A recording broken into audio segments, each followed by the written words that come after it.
When we arrived in the visitation room at Chesterfield County Jail, my father was already sitting behind a thick glass partition next to a phone. He smiled at us, but he seemed ashamed. My grandmother picked up the phone first and started to talk to our son. Then my mother spoke with my father briefly.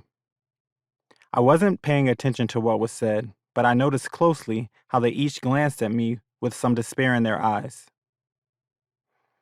I could only imagine the shame and embarrassment my parents must have felt bringing their child into an environment like this, a place that, unknown to us then, we would experience together for decades to come. I was completely numb. Crying was not an option, so I stood there, internalizing my feelings, emotions that my 3-year-old mind could barely handle. I felt like I needed to explode.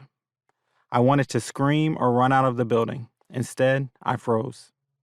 I was still and quiet, not knowing what to do. While I stood in silence, I witnessed my father, mother, and grandmother participating in the same behavior.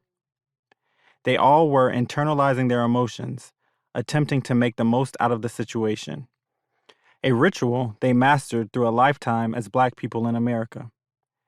This would be the first of many times I would see them deal with life this way, and I learned to mimic this behavior. As I stood there, my eyes wandered around.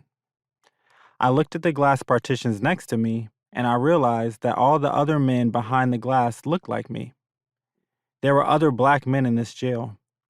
I saw their faces, and their faces stuck with me. My racialized sense of self at this point had already been developed.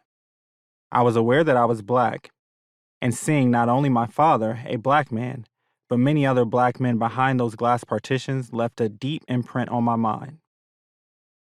If my father had done something bad to be placed in jail, did it mean that all these other Black men who looked like me had done something bad as well?